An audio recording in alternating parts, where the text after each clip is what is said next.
Is it rolling? You gotta talk real now because I'm waterproof mode. Waterproof mode! Blah, blah.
I need a war cry.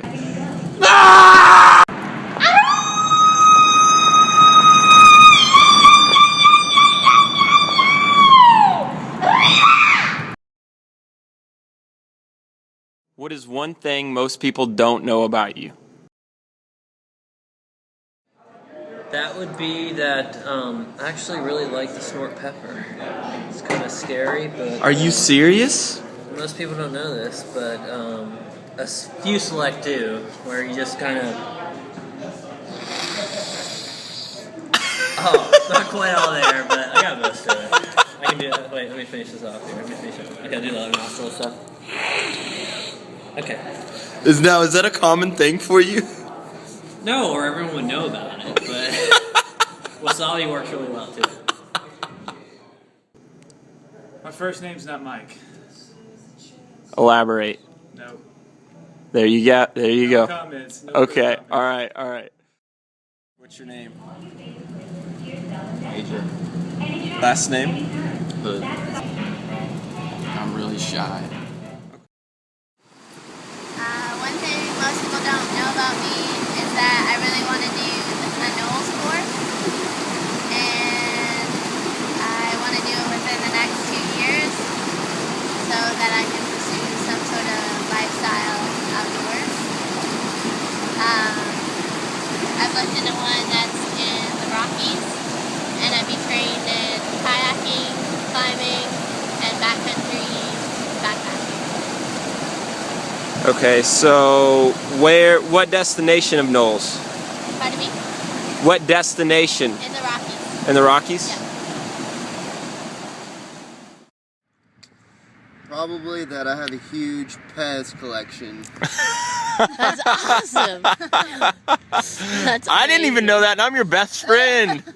That's rad. One thing most people don't know about me, besides my really close friends, is that I have narcolepsy. And it's not like you see in movies. I don't just like fall asleep like right here. I wouldn't just fall asleep. But I'm tired a lot. I have to take medicine at night that puts me to sleep for like 8 hours. So then during the daytime, I can stay awake. But it's kind of funny, when I do get drunk, I will fall asleep in bars. It has happened multiple times. So. I would say one thing a lot of people don't know about me is that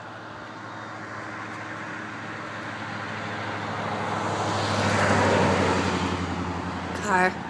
I have a brother who's 10 years older than me, and he lives in Bloomington, Indiana. A lot of people don't know I have a brother.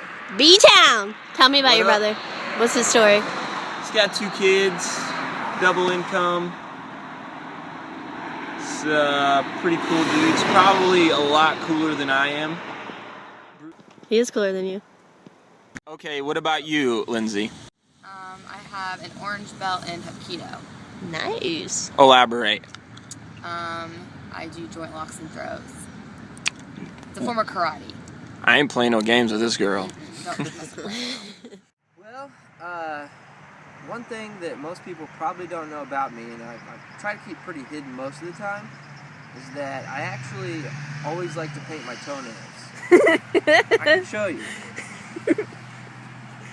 See? Ooh, it's a pretty color, Jared. It's interesting because it matches my fingernails.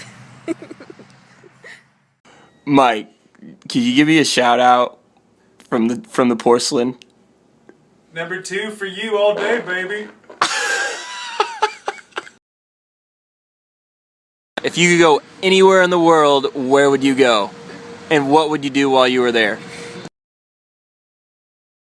wanted to go to Venezuela and fly in on a helicopter and see the Victoria Falls and then land wherever they landed at the beginning of Arachnophobia. And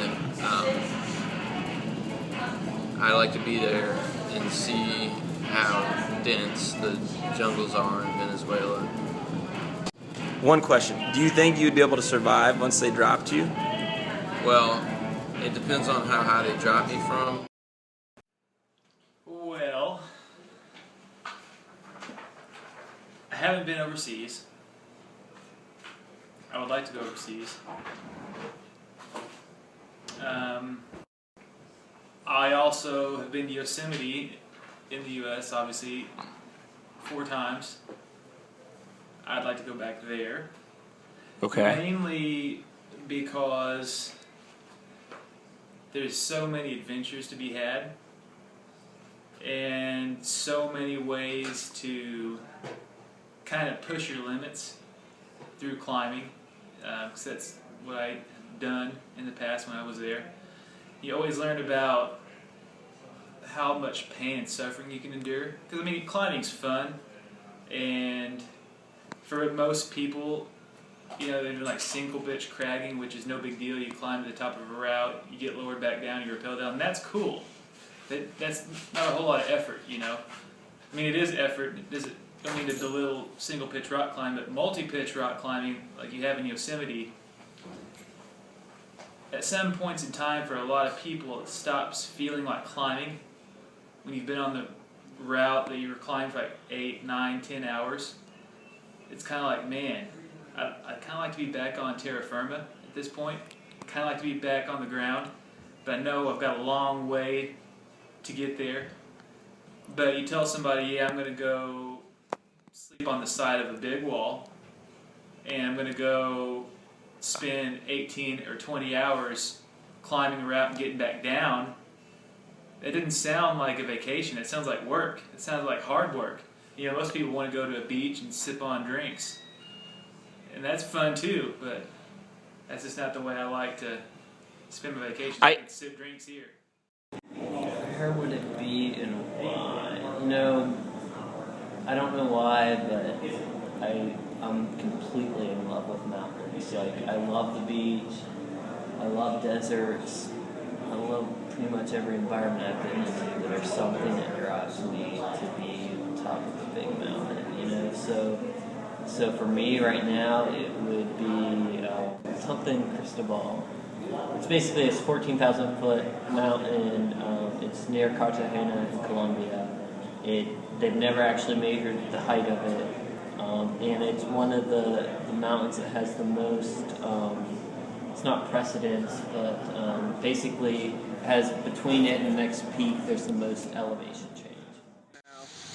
I'd probably have to say Switzerland, so I could see the awesome mountains and fucking shred the gnar. Have you always just wanted to go there? Yeah, my family went there a long time ago, my mom and dad, and they brought some pictures back, and it was like really beautiful. Cool. And just the whole Europe experience would be nice. I really want to travel to New Zealand because the Hobbit movies make it look really pretty, and you can do all kinds of fun activities, and it's far away, so I think it'd be really neat to go there. And they have some really cool animals that we don't have, so I would like to go to New Zealand. I would like to go to China and experience that. Like the culture? Mm-hmm. like the Asian countries. My cousin, she's been and I've seen pictures and it's awesome. Right. Okay, this is One of the places I always like to visit is Alaska. I've seen a lot of pictures of trips up there, and it just looks like a lot of fun. There's a lot of wilderness out there that looks like it would be a ton of fun.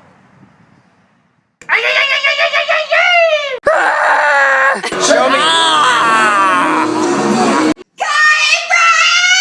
I'm gonna ask you one of my favorite questions. Okay. What would you say is your most memorable time with a group of friends? Most memorable memory I have with my friends is the tripod, Alan McNew and Alessandro Antonio Goulhart. Yeah, really long, I know. And the Moonlight Party about this time last year was kick-ass rave in Alan's flexing floor apartment. The Sky Lanterns were very memorable, and it was just a killer experience. So elaborate on the tripod. Well, without one another, it would fall over. We kind of fell over because Tony left. But he's still here in spirit and heart, and he was on TV, so that was cool. That was cool. So you would say that all three of us spent a lot of time together and enjoyed each other's company while experiencing epic adventures? Definitely epic adventures. Okay. Name one. Rock climbing at Jackson many of times, and Like when we were on Fort Trigg, yeah. or he fell in the fire. Tell about that story. Stonefront, yeah. Tony got really, well, he was just really tired and fell face first into the fire. I don't know. But he busted his chin, and Rebecca was there to the rescue and closed his gap. He had this huge gash. It was nasty. And he was like going into shock, so me and Alan created a Subaru ambulance and raced to Harrisburg, and he got like 6 stitches in his chin. And he was like, are you guys still gonna be my friends? We were like, yeah, Tony, we're gonna be your friends. He was like real sad because I don't know, it was crazy, but it all worked out for the best. The best part is that we climbed the next day. Yeah, and he told everybody that he did it like on a boulder problem or something. Going to music festivals with my friends, Monterey, and then the most recent one was Forecastle, and we got to dance on the stage with Girl Talk. That was awesome. How many people were there? What do you mean? Like at the concert? Oh, thousands. So you were on the stage with thousands of people, I guess. like watching, which is cool. And Girl Talk, yeah. He was just sitting there doing his thing. It was fun. My legs were really sore the next day from jumping around. But How many days was it? 3 days. And what were like 3 of the top bands that were there? Girl Talk, Sleigh Bells, and Bass Nectar. Bass Nectar. Yeah, that was an awesome concert. The most memorable time would be the time we scared some climbers. Elaborate. And who partook, and what kind of outing was it? Okay, so it was yourself, it was Alan, it was Mason, it was Tony and Adam, and we were at Jackson Falls. You guys went climbing that day. I showed up late and was like looking around trying to find you, could not find you. Luckily I ran into some dude and he's like, yeah, I saw these guys, they were like walking back through the pines, back at the pine campground, back through the trees back there. So I go back there and I drive in and you guys are all setting up your tents and I'm like, sweet, set up my tent, we're gonna hang out, and got, as Adam would say, a raging fire going. And I think the centerpiece of the event was you had your cooler. Stereo cooler. So we're all sitting around, we got a fire going, we're drinking, just having a good old time. And I mean, the event kind of progressed. Not event, the night progressed. we went and looked for Deborah, the girl who was buried nearby. Right where we were camping. Right where we were camping. Her tomb is there. Yeah, where we were camping was right by a What's pond. by her tomb? Do you remember? It was like a flat rock. Oh, there are shoes. There were this pair of shoes sitting like right On her by the tomb. headstone. On her tomb. And we like go out there and we're like calling out to her and stuff. And I'm like, my parents were missionaries. I'm kind of religious. I don't call out the spirits and stuff. Right. But so wait, it was by a pond. it was by a Where pond, she drowned. Where she drowned, and we're trying to find her headstone, and we're walking around the pond. We start to walk around it, and we look over, and we see this fire and these tents, and we're like, "Who the hell's camped out beside us?" Not realizing it was us. So we were. The pond. That was a whole other thing. So we find our headstone after.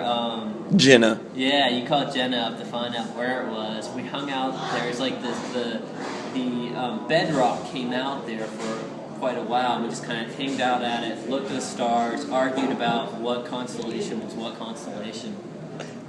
But during this whole time, the boombox, the cooler boombox, the cooler stereo was blasting music, and we could hear. We were rocking out. And we were good far away. We were pretty far away from it. We thought.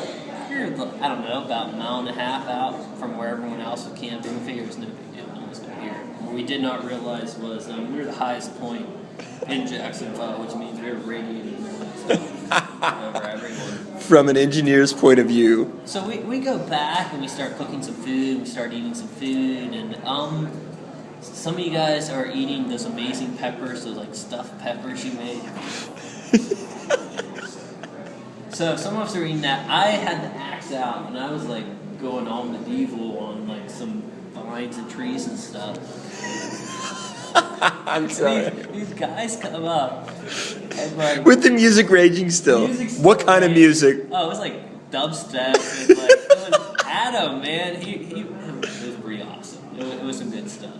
So these guys come up and like say something. I'm still like hacking away with my axe, not realizing what's going on. These guys come up and say something, and I don't even know what they say. But like Mason turns around, and he's got my big frickin' like Spyderco knife in his hand, and he's cutting his food with it. He turns around with the knife up like this, and the guys are like, "Whoa, whoa, whoa, whoa!"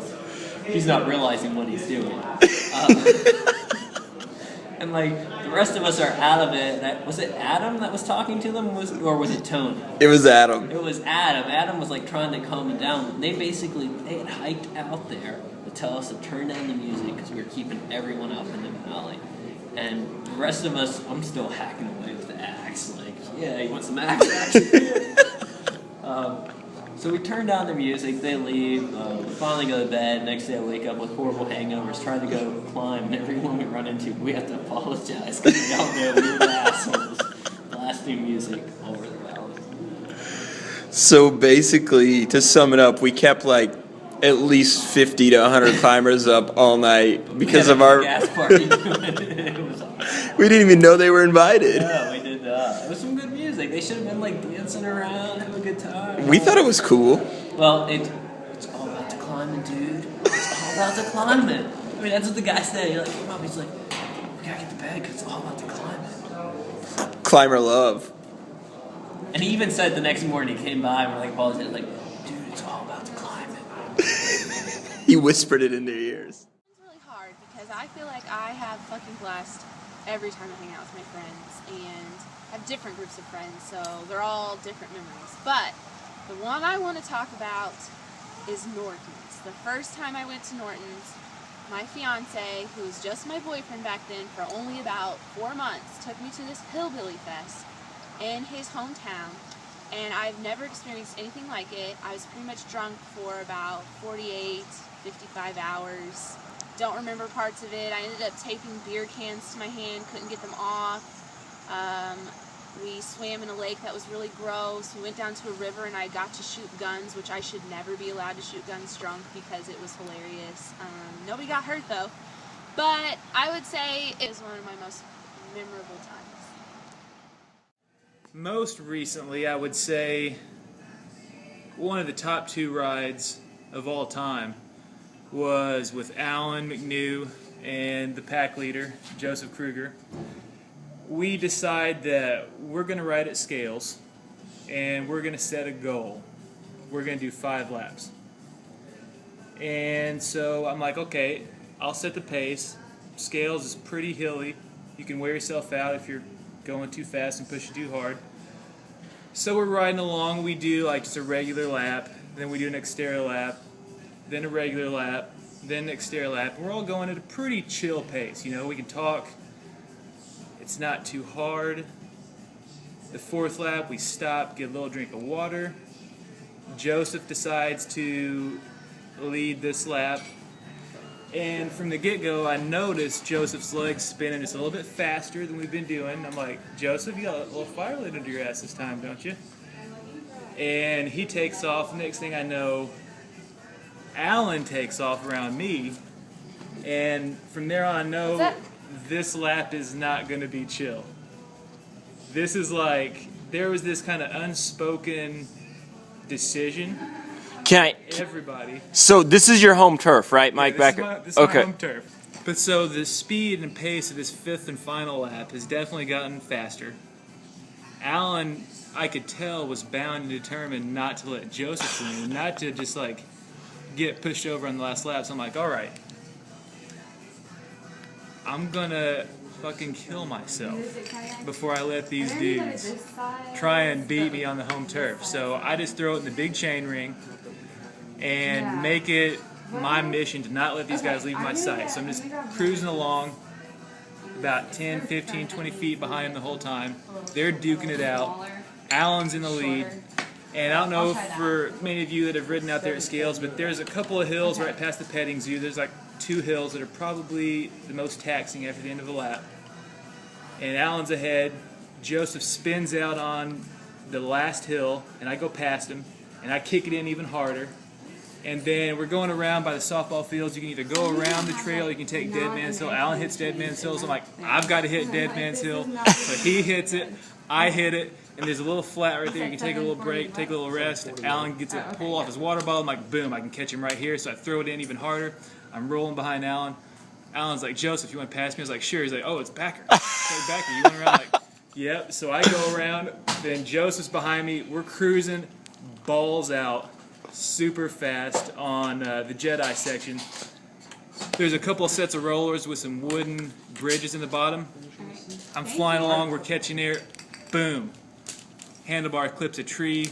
I'm on the dirt. I'm like, damn, Joseph's like, you're right. I'm like, hell yeah, let's get up, dude. Let's ride. My front wheel's bent. How bad? It's pretty bad. It's bad enough to still have a wobble in it after like hitting it with a hammer and trying to true it. And it sucked so bad because this happened, because we're out there trying to win. This is a race lap. We're trying to go balls out after 21 miles of riding at Scales. And Joseph was thinking the same thing. I'm thinking the same thing. The very last section is a road section to get to one final little part of the trail. I had it set in my mind. He had it set in his mind. We didn't tell each other. As soon as we hit that road, we're sprinting as hard as we can. We're going to die. We're going to freaking, our legs are going to explode. They're going to fall off. But we were flat out racing. Didn't happen because I had to wipe out, but that was the goal. So Alan catches up. You know, we all start chilling, riding slow. We get back to the house, we're like as giddy as school children, man. We're like freaking going on about this ride. We were all high off like the excitement, the freaking endorphins of like what we just did, man. It was epic. It was a crazy day. Freaking the funnest like ride probably of all time I've ever done. And with good friends, best friends, like couldn't have got any better. Being at a cool trail, perfect weather, nothing could have been better about it. So you could honestly say, like, out of anywhere in the world, that's where you wanted to be at that point in time. Oh, without a doubt. Hell yeah. It was badass. It was cool. It was a transcendent experience, to say the least. I think it's one of those memories that I'll always have, and it's probably something I'll see right before I die. Yeah. You know, like you always ask yourself that question, what am I going to see before I die? Yeah. It's going to be that. Yeah. Because there's the feeling you had afterwards. You don't get that a whole lot. You don't get that high very often, but when you get it, man, it's like better than any drug or any alcohol you can have. My most memorable trip, that would probably be, it was about 2 years ago now. We, my brother, myself, a couple of friends from my hometown actually took some dirt bikes out to Colorado. It's kind of been one of my bucket list items for a long time now. And rode some real rough mountain passes. Got in on some trail that was way over my head. Crashed more times than I can remember. But definitely one of the most challenging adventures I've been on. Well, I would say that a lot of the times that I've hung out with my friends are all memorable. There's a lot that stick out in my mind. I'll probably just name 2 to 3 events. I want to do that. I know everybody else is doing one, but I'm going to name out 2 or 3. So I feel like it's only fitting that the first one I talk of was actually in Florida, where we're going on vacation now. So it was during the summer, and I was in Florida going to school. And at this point in time, I had made like a pretty good group of friends that none of you guys know. And one of the guys I went to school with was from the Daytona area, and I've never been snorkeling. So we took us snorkeling, and while we were snorkeling, what we were doing is hunting for scallops, which is just like a shellfish that lives at the bottom of the ocean. We roll out in like a 18-foot John boat, something out of like the Andy Griffith show, Redneck. We go like 4 miles off coast, which is far in that small of a boat. And so he teaches me how to snorkel within 5 minutes. Keep in mind, we're like in the middle of the ocean. And then is like, all right, if you see a shark, swim back to the boat. Gives me the rundown, whatever. So we proceed to do the snorkeling. And while me and one of my buddies are like snorkeling and we're finding these like cool scallops and putting them in our bag and like swimming around, because you like skim on the top of the water and then you dive down in and you get them and you put them in this net. Well, these stingrays, jellyfish out of like nowhere. There were hundreds of them, at least, I don't know, maybe even thousands, but they were migrating with the tide, and they do that this time of year, and we just happened to get caught like in this huge school of jellyfish. And we were probably like 500 feet from the boat, which is a far distance in water, to tread jellyfish. So like me and my buddy, like we couldn't really talk because we were underwater, so we like devised a plan where we kind of like somehow swam back to back in a sense, and then he kicked them like away if they were coming to the side of the back, and I would kick them away to like if they were coming in front of us. So this, like, it took us a while because we had to stop, and they were like hitting us everywhere, the face, the arms, the legs, and like they weren't, I don't know, like there's different styles, but these were smaller. They weren't huge, so they weren't like, they would kill you, but they hurt really bad. So that was probably my most memorable moment while in Florida. The second event that I would want to talk about that's one of my most memorable moments is a canoe trip. And it wasn't necessarily my first one, but it was a canoe trip in particular where like someone's life was at stake. It was definitely the low life, but I feel like we all shared, you know, the sense of death, which brings everybody closer. And we all pulled together as a team and made it happen and didn't ruin the trip. But what happened was Jenna fell from a wall down into a cave, and we thought that she might have to get lifelined out. She didn't. And then other cool things that happened on that trip, a really cool electronic glow stick show sponsored by Shades Glow Sticks. Just a lot of different things, but I feel like that one stuck out because it was like all my good friends on a paddle trip that I would want. And this last year when I was in Canada, like I went to that place a lot, so I think that's why it's one of my most memorable moments, because it was fresh in my head, and it was always a place that I could go and think about and laugh. Probably one of my other most memorable moments would be with Kim.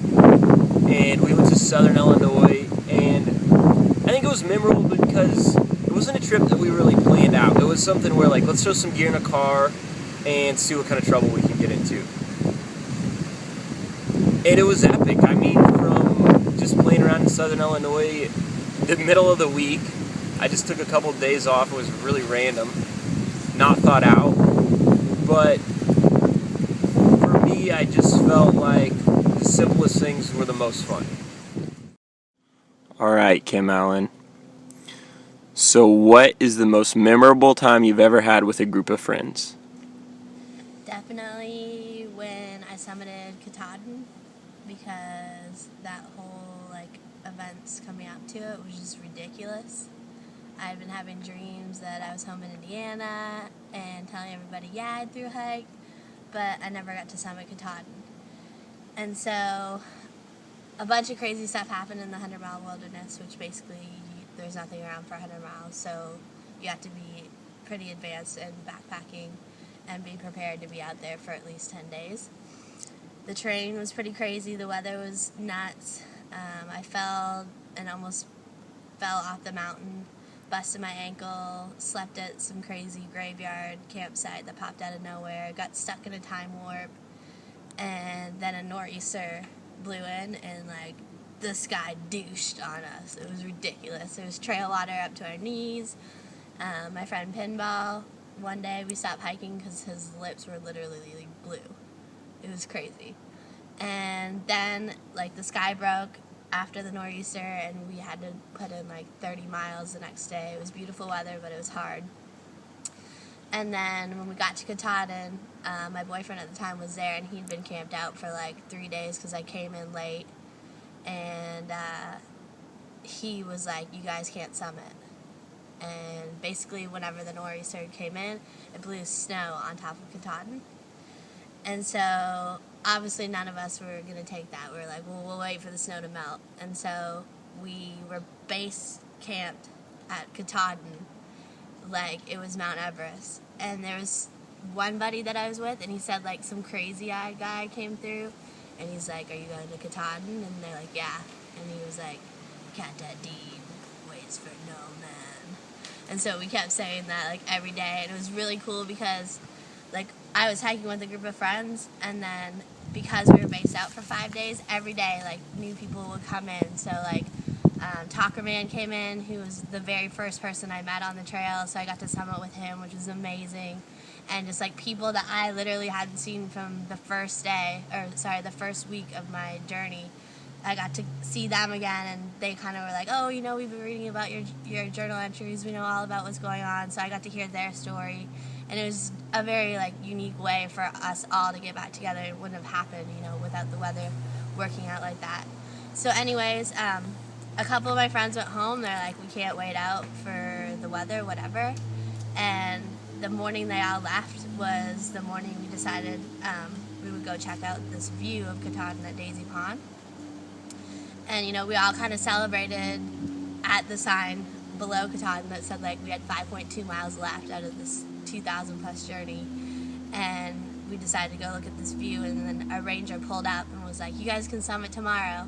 So I ended up summiting. There was 20 of us on top of this mountain. It was a big party. We had our sleeping bags up there. We hung out all day, champagne, everything. So it ended up being really incredible. And obviously, Katahdin was the cherry on top of the journey. But being able to share it with 20 other people that maybe I didn't grow up with or weren't my best friends, but they were people that I met out on the AT. So it was really special to get to share that last special moment and triumph of this epic adventure.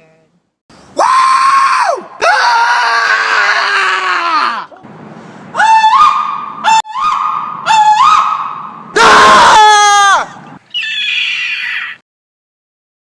How do you enjoy life on your free time?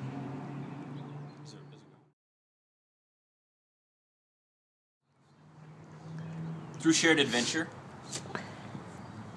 Those adventures roaming from hopping on a mountain bike with my friends and just shredding on any given day, snowboarding, climbing gym. I feel like the way to enjoy life is with friends and through adventure, because through any good adventure there's a story. And any good conversation involves a story. So, I mean, I don't know how else you would want to enjoy your free time, honestly. I mean, yeah, there's a lot of things that I do in my free time, but what I want to do is obviously to share adventure. If I'm not working on the next big adventure, I'm either thinking of it or doing it or organizing it. So definitely through shared adventure with other people. All right, Kim. I must know, how do you enjoy life in your spare time? Well, like on a regular daily basis, spare time, recently I've been doing a lot of just self-educating. So I've gotten a lot of books about yoga, obviously, because that's my biggest pastime. So I recently got a book about partner yoga, and I've been able to do that with Alan since we've been on our vacation. And I'm getting ready to have the opportunity to teach to kids. Other than that, the past year, like, most of my free time has just been dedicated to my journal on, like, my own practice and what I've learned in the class, and learning about other people's ailments and what poses are good for them. So it's been a lot of self-educating. Other than that, like, when I get with my boyfriend Alan, then it's all about adventure. You know, it's all about just loading up the FJ with anything and everything, and having somewhat of a plan, but, you know, just following kind of what our surroundings allow us to do. My free time, I hang out with my dog Alice. Whether I be running her with my mountain bike, throwing her frisbee, or taking a nap with her. I also love my guitar. I substitute that for TV all the time. And if I can get on my bike, I will do it in an instant. What is one of the local places that you ride at? Usually Scales or New Harmony and the Greenway. Urban mountain biking. Security bikes. Security bicycles on casinos, parking lots, kind of fun. You had a podium finish this year at a race. Run me through that real quick. New Harmony. It was a kick-ass race. I gave it hell, and I didn't actually get a flat tire or crash. That's the only reason I podium. I got second place, and the guy that won had a $10,000 bike, so that was just bullshit. That's awesome. That's awesome. Yeah. All right, Lindsay, you're up. Well, I like to read. Favorite book? Right now, it is, well, I was reading 50 Shades of Grey. That was good. And right now, I'm reading Bare to You. It's like a Crossfire novel series. But I like to run and train for half marathons. Have you done a half marathon? Mm-hmm. I've done several. Name a couple. I did the Nashville one, and I did the one here, the SIC, and I did the Evansville one twice. Very cool. I like to do yoga too. I like hot yoga. That's nice. Seek out fun things to do that get me out of my comfort zone and stuff. So it's just that's just how I feel alive.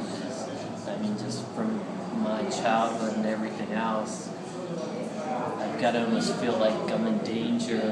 I've got to be uncomfortable to feel like I'm really alive. And I hate being uncomfortable, but without that, everything seems mundane. So, yeah. I always like to say you get to know yourself above the tree line a lot more so than on flat ground, you know? Well, you do. That's where true friendships are formed. They're above either the tree. formed or you hate each other. You're stuck in a tent, and it's right. raining, and you're cold, right. and you both have altitude sickness, and you don't want to eat, and the tent falls down over top of you, and it's hailing, and you wake up the next morning, you have headaches, and you haven't eaten or drinking enough for a couple of hours, and you either hate whoever's in the tent with you, or your friendship becomes stronger, and hopefully you selected the right tent mate. That's all I can say. One thing I gotta say is,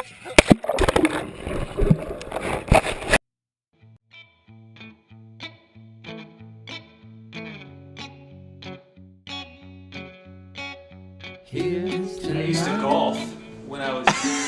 I'm gonna laugh at that. Okay. I used to golf when I was like. Actually was thinking, said everything out loud, cause everybody's good awesome that we don't worry about. Sitting on your doorstep waiting for you to come home or come out. Well, apple seeds have cyanide that we don't care about. So here's to now. Here's to now.